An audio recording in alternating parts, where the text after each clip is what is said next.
Correct that the Constitution vests the executive authority in the President. Yes. And if an Attorney General disagrees with a policy decision of the President, a policy decision that is lawful, does the Attorney General have the authority to direct the Department of Justice to defy the President's order? I don't know whether the Attorney General has the authority to do that or not, but I don't think it would be a good idea, and that's not what I did in this case. Well, are you familiar with 8 U.S.C. Section 1182? Not off the top of my head, no. Well, it is the binding statutory authority for the executive order that you refused to implement and that led to your termination. So it certainly is a relevant and not a terribly obscure statute.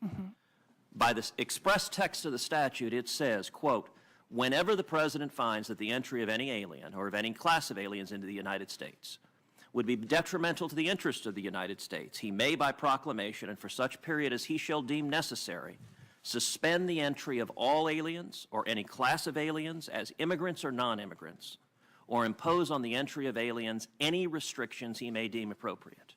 Would you agree that that is broad statutory authorization? I would, and I am familiar with that, and I'm also familiar with an additional provision of the INA that says, no person shall receive preference or be discriminated against in issuance of a visa because of race, nationality, or place of birth. That, I believe, was promulgated after the statute that you just quoted. And that's been part of the discussion with the courts with respect to the INA, is whether this more specific statute trumps the first one that you just described. But my concern was not an INA concern here. It rather was a constitutional concern, whether or not this, the executive order here violated the Constitution, specifically with the Establishment Clause and equal protection and due process. There is no doubt the arguments you laid out are arguments that we can expect litigants to bring, partisan litigants who disagree with the policy decision of the President. I would note on January 27, 2017, the Department of Justice issued an official legal decision, a determination by the Office of Legal Counsel, that the executive order, and I'll quote from the opinion, the proposed order is approved with respect to form and legality.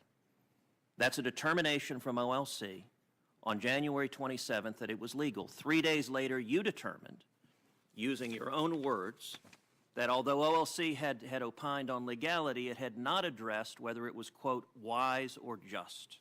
And I also, in that same directive, Senator, said that I was not convinced it was lawful. I also made the point that the Office of OLC looks purely at the face of the document, and again, makes a determination as to whether there is some set of circumstances under which some portion of that EO would be enforceable, would be lawful. They importantly do not look outside the face of the document. And in this particular instance, particularly where we were talking about a fundamental issue of religious freedom, not the interpretation of some arcane statute, but religious freedom, it was appropriate for us to look at the intent behind the President's actions, and the intent is laid out in his statements. Final, very brief question. In the over 200 years of the Department of Justice history, are you aware of any instance in which the Department of Justice has formally approved the legality of a policy and 3 days later the Attorney General has directed the Department not to follow that policy and to defy that policy? I'm not, but I'm also not aware of a situation where the Office of Legal Counsel was advised not to tell the Attorney General about it until after it was over.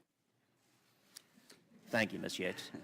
I would note that might be the case if there's reason to suspect